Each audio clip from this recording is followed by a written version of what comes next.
It's the letter of positive adjustment. That is, we're going to give the customer what they want after they wrote a letter of complaint. That is, there was a problem.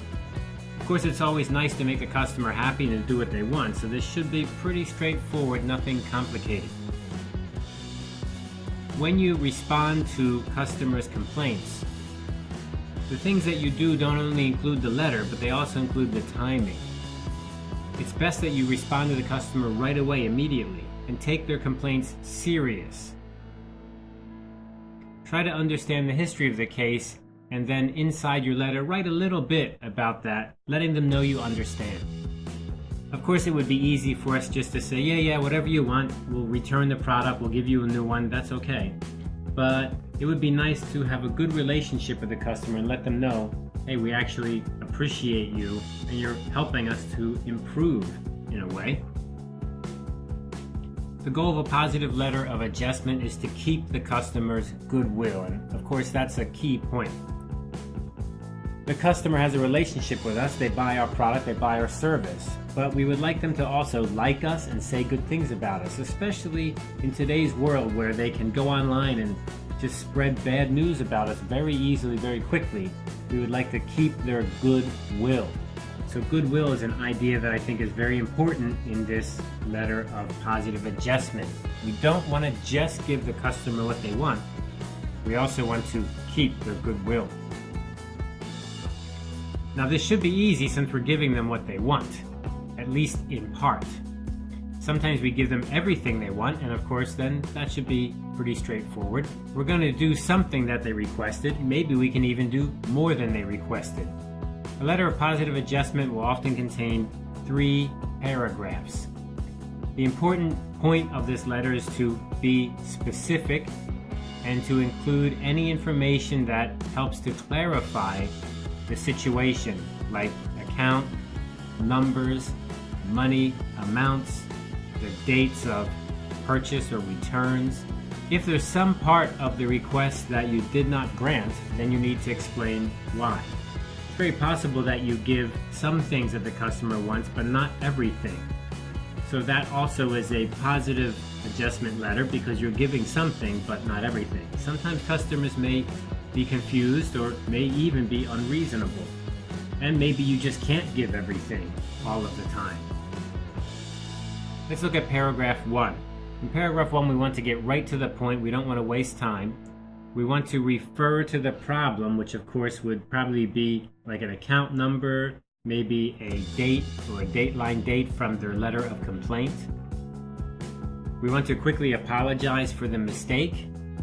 And you don't need to say it over and over again. I'm sorry, I'm so sorry, I'm so very sorry. You don't need to do that. You just say, we're sorry for the inconvenience, or we're sorry for the trouble, or we're sorry that this has happened. You know, just keep it straightforward and simple like that. One line is enough.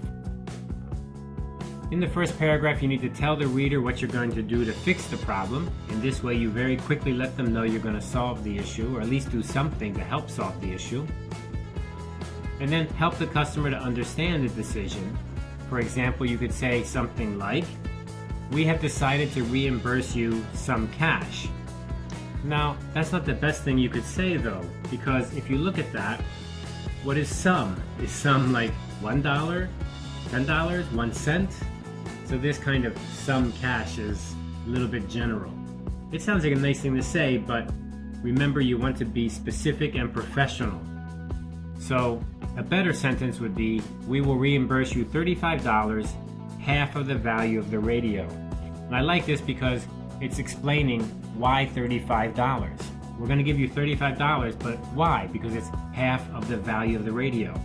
So that sounds like it may be a good deal. Let's say the radio is 5 years old. You know, it's not under warranty anymore, but we'll still pay you half of its value. That's good. Now, if the customer wanted all of the value, maybe they won't be too happy, but maybe that's a negotiation. Maybe they ask for 100% of their money back, but actually they'll be happy with 50%. I don't know, but the point is, be specific and explain a little bit why you're giving it. What does it equal? The customer may not always receive everything he or she wants, but they may still accept the decision. If they believe that you've looked at the situation and you understand the situation, you really want to be fair, then usually the customer will be satisfied. Let's look at some examples of paragraph number 1. I am unhappy to hear the problems you have had with your new computer, which are beyond your control. I have contacted the dealer from whom you bought the computer. You can pick up your computer at no charge. So this is very straightforward, very easy. The first part here is saying, I understand your situation. Sorry about that. I'm unhappy, right? Now, it's not really our fault. It's the computer repair store's fault. They did not want to repair for free. They wanted to have a charge, even though they shouldn't. So it's not really our fault, but we still say, hey, we understand. And then we say here, what did we do to solve the problem? And we're going to have the repair given back to you for free. Very straightforward. Let's look at example number 2.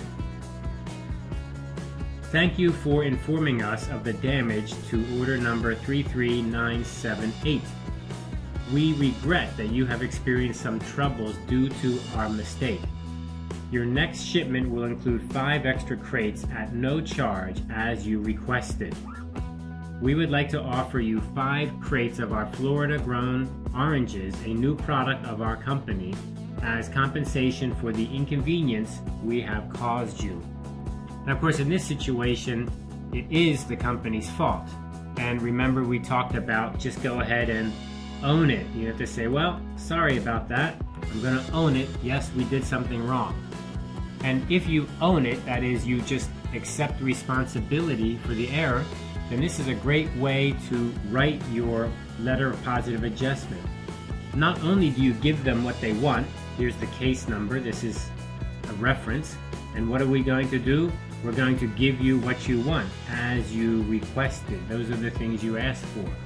But we're also going to give you something more, and in that case, the more is 5 other crates of a new product we have. Of course, we're trying to also show a new product. Maybe the customer would like the product and buy, but we're trying to also just be friendly and try to overcome any bad feelings. Remember, it's a win-win situation when you have a buyer and a seller. You get what you want, I get what I want. So when there's a mistake, I don't think anyone's really anxious or happy to cause trouble. They want to solve it. So anything you can do to make it smoother, to make that relationship go on in the future, is a good thing. This letter is the perfect opportunity to do that.